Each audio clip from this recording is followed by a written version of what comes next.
En somme, à Figuig, il y a cette petite garnison qui n'a pas été augmentée depuis le début des incidents. Eh bien, bien après les incidents, qu'une garnison s'est implantée ici et qui n'a jamais été renforcée.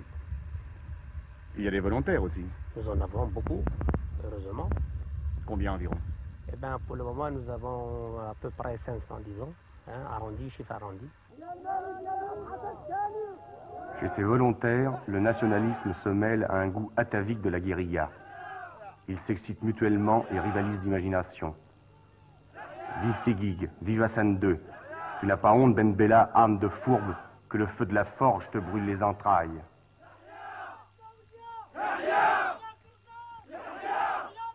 Parmi eux, un certain nombre vivaient en terre algérienne. Le gouvernement d'Alger les a expulsés.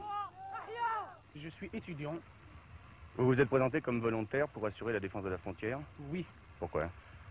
Parce que nous sommes privés de nos propriétés, parce que depuis les Phéniciens, cette terre nous appartenait. Et que la France aussi, le colonialisme français, nous a privés de cette terre. Et puis nous avons attendu l'indépendance de l'Algérie pour que nous puissions entrer dans cette terre. Pour vous, les Algériens, Oui. c'est l'ennemi ou c'est une population frère? Non, encore avant, c'est des frères. Et pour cette fois-ci, ils sont plus que les ennemis. Ça a été une surprise? Une surprise, oui, ça a été une surprise. Parce que nous ne croyons pas, qu'on arrive dans cette agression. Et qui rendez-vous responsable? Le peuple algérien tout entier ou ses gouvernements? Les dirigeants, les responsables. Nos frères algériens, c'est pas eux qui sont les responsables, c'est les dirigeants qui sont les responsables de l'agression. Vous ne pensez pas que les Algériens pensent un peu la même chose du Maroc? Il y a des bons et des mauvais partout. J'étais en Algérie, j'étais à Colombichard, je fais tout le service du barrage en Algérie. Je suis toujours vrai Marocain. Pendant tout le temps que vous êtes resté en Algérie, vous vous sentiez sur une terre étrangère? Oui, je suis toujours un étranger chez les Algériens, malgré j'ai insisté de travailler avec eux, j'ai donné la main à avoir tout ce qu'ils ont demandé. Ensuite, ils m'ont expulsé au bout de 48 heures, 28 heures, 24 heures, à laisser derrière moi 15 millions de biens. Depuis 17 ans que vous étiez à Béchar, vous entreteniez de bonnes relations avec la population algérienne? Et oui, j'ai travaillé encore avec eux, mais j'ai donné l'argent et tout ce qu'il faut, mais quand même, je suis marocain. Ils disent que c'est un Marocain. Alors vous êtes donc venu ici et vous vous êtes proposé comme volontaire? Et parfaitement, je suis venu volontairement pour défendre notre terre.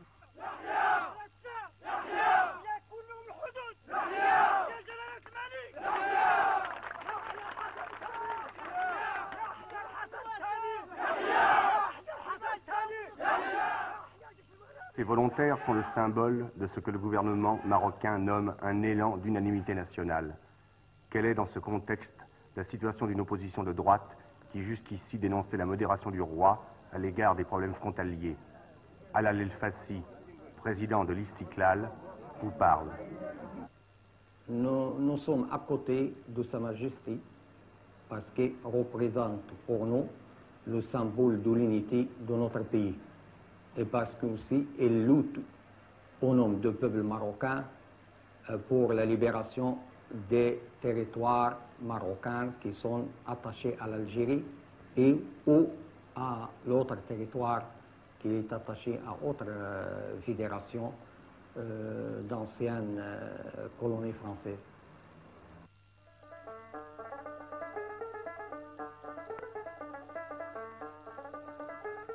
À l'autre extrémité de l'éventail politique, où en est une opposition de gauche à qui le régime, depuis le mois de juillet, n'a pas ménagé les coups les plus durs. Monsieur Bouabid, ancien ministre, leader de l'Union nationale des forces populaires, répond.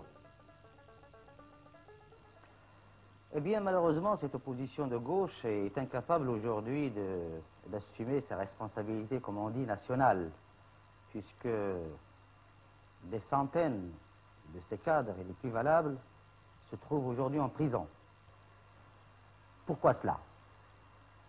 Fort probablement parce qu'on veut obtenir d'eux une espèce de désaveu par rapport à un certain nombre de dirigeants de l'UNFP qui se trouvent à l'extérieur,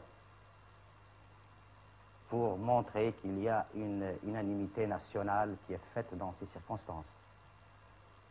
Je veux bien dire qu'il y a une unité nationale.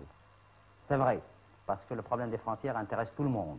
Selon le roi, il s'agit désormais beaucoup moins pour Ben Bella de régler un problème frontalier que de provoquer en quelque sorte un affrontement entre deux idéologies.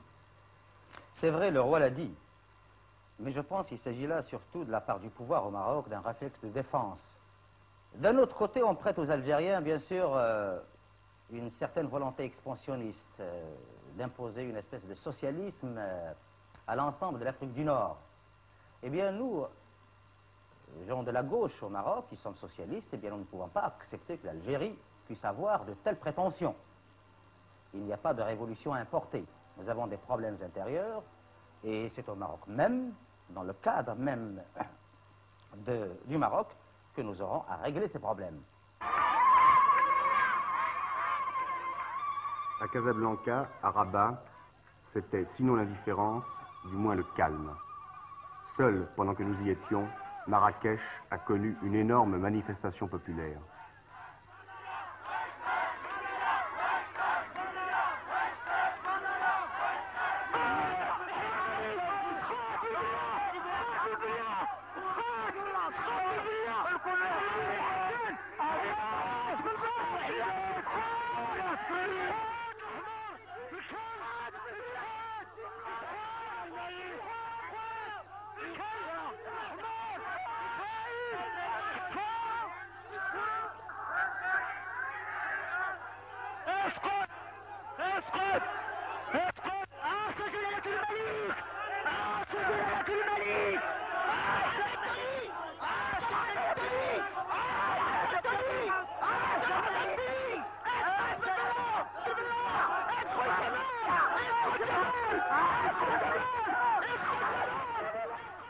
Invective à l'égard de Ben Bella, en fatigue profession de loyalisme envers le roi, ils étaient de 50 à 100 000, venus dans l'espoir de voir leur souverain, car Hassan II, pour se rapprocher de la zone des combats, venait de transférer son quartier général dans la capitale du Sud. Pourriez-vous, Majesté, définir la position du Maroc dans le conflit qui l'oppose actuellement à l'Algérie? Eh bien, la position du Maroc est une position essentiellement défensive, tant sur le plan politique que sur le plan militaire. Dans ce sens qu'il s'était établi une sorte de cohabitation de fait entre les Algériens et les Marocains tout au long des frontières, cohabitation de fait à laquelle nous aurions voulu mettre un terme par l'ouverture du dossier sur le contentieux frontalier. Contentieux qui n'a jamais été méconnu ni de la part des Algériens ni de la part des Marocains. Malheureusement, il se trouve que le gouvernement algérien a préféré recourir à une autre forme de discussion. Et il y a eu l'attaque du poste d'Hassi Beida, que vous connaissez. J'ai quand même essayé, comme je l'ai dit au cours de ma conférence de presse, de gagner 24 heures, 48 heures pour voir si vraiment les intentions du gouvernement algérien étaient des intentions offensives ou si le gouvernement s'était trouvé devant un fait accompli. Malheureusement, la réponse qui m'a été faite, tant dans sa forme que dans son fond, ne me laissant pas d'autre solution que celle de l'emploi de l'armée royale pour la récupération des postes d'Hassi Beida de Tinjoub. Les ordres ont été donnés de faire ce qu'il y avait eu lieu de faire, et la suite, vous la connaissez.